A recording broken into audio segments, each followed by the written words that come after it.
Welcome back my new vlog. उम्मीद है आप सब ठीक होंगे। अल्हम्दुलिल्लाह मैं भी ठीक हूँ। जैसे कि मैंने लास्ट व्लॉग शेयर किया था माय सी सेक्शन, ठीक है, उसके बाद मेरी गायनेकोलॉजिस्ट ने ना मुझे कुछ इंजेक्शन रेकमेंड किए थे कि जो कि आपने घर जाने के बाद अगर आपको तकलीफ़ हो तो आपने लगवाने। मैंने कहा ओके।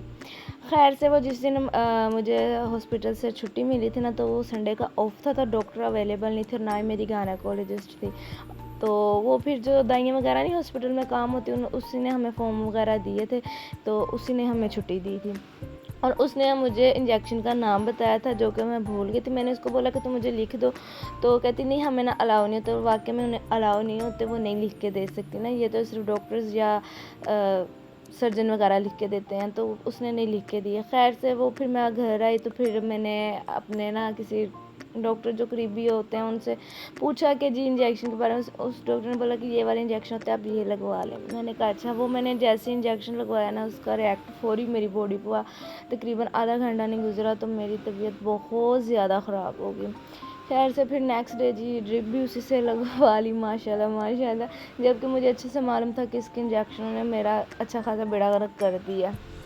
खैर फिर मैंने नेक्स्ट डे जब दोबारा से वैसे ही मुझे दौरे पड़ने लगे, मैंने अपनी गायनेकोलॉजिस्ट को बताया, तो उसको फिर अपने सारी कंडीशन के बारे में कॉल की, तो बताया उसने क्या करना, तुम जल्दी से हॉस्पिटल पहुँचो।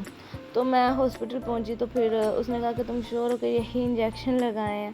तो फिर मैंने उसको सारी डिटेल में बात बताई, तो उसको ना बड़ा गुस्सा चढ़ गया। वो इतनी हाइपर हो गई ना, वो कहती अब भी कंप्लेन करो। तो मैंने कहा अच्छा कंप्लेन बाद में कर लेते हैं, पहले देखते हैं कि अब मैं बचती हूँ कि नहीं।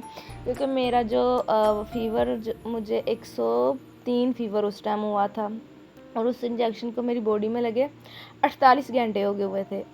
और साथ ही साथ मेरा ब्लड प्रेशर बहुत ज़्यादा लो हो गया था, सर में दर्द हो रही थी और मुझे सर्दी इंतहा की लग रही थी। और मेरी ना जो बॉडी पे ना वो ग्रीन कलर के ना डॉट बनने शुरू हो गए थे, मतलब कि वो नील जिससे बोलते हैं ना पंजाबी में, वो बनने लग गए थे। तो वो कह रही थी कि मुझे लगता है कि नसों की ब्लॉकेज हो रही है। तो खैर से उसने मुझे वैक्सीन लगाई जो कि मैंने आपको फर्स्ट में दिखाई। तो वो वैक्सीन उसने लगाई है, तो साथ ही उसने मेरा प्रॉपर चेकअप किया और मेरी हार्ट बीट भी कम ज़्यादा हो रही थी और 48 घंटे हो गए थे। और उसके बाद मैंने एक ड्रिप भी लगवा ली हुई थी, जिसका सिर्फ 2 घंटे असर रहा था। 2 घंटे के बाद मज़ीद मेरी कंडीशन ख़राब हो गई हुई थी। तो उसने फिर वैक्सीन लगाई मुझे, जो कि बहुत बड़ा एक टास्क था मेरे लिए वैक्सीन लगवाना। वो बहुत बुरी वैक्सीन थी। खैर से फिर वैक्सीन उसने लगा दी और फिर उसने मुझे बोला कि तुम एडमिट हो जाओ। अपनी तरफ से मुझे उसने एडमिट कर लिया था। जैसे उसका राउंड ख़त्म हुआ मैं वापस आ गई थी घर। और फिर नेक्स्ट डे उसने कहा कि वैक्सीन लगनी है, तुम नेक्स्ट डे आ जाना। मैंने कहा ठीक है। फिर मैं नेक्स्ट डे जाके उसके राउंड से पहले ना मैं पहुँच गई थी। मेरी फ्रेंड्स ने मुझे कॉल करके बता दिया था कि इस टाइम पर इसने आना, तो तुम उसके आने से पहले पहुँच जाना। मैंने कहा डन। खैर फिर जी सारा मसला जो मामला था वो थोड़ा बिगड़ गया हॉस्पिटल में। खैर वो फिर मैंने खुद ही मैनेज किया बड़ी मुश्किल से, क्योंकि रायता बहुत ज़्यादा फैल गया हुआ था। और मेरी सर्जन जब उसने मुझे देखा, क्योंकि मेरी बॉडी फुल स्वेल कर गई हुई थी, मुझे सोजने पड़ गई थी, तो उसने मुझे देखा कि तुमने खुद कुछ किया। मैंने कहा नहीं मैंने खुद कुछ नहीं किया, मैं इतनी बहादुर नहीं हूँ। ये मेरे साथ ना एक चवल बच गई है।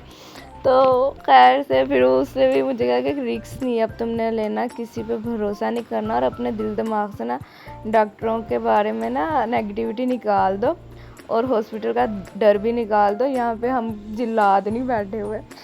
खैर से फिर वो सारा जो रायता फैला था वो समेटा। खैर जो होना था वो तो फिर हो ही गया ना।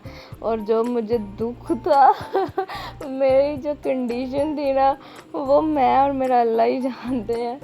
तो फिर जी उसने मुझे जो इंजेक्शन जिसकी वजह से रायता इतना ज़्यादा फैला था ना, फिर उसमें डॉक्टर आ गई हुई थी, सर्जन भी आई हुई थी।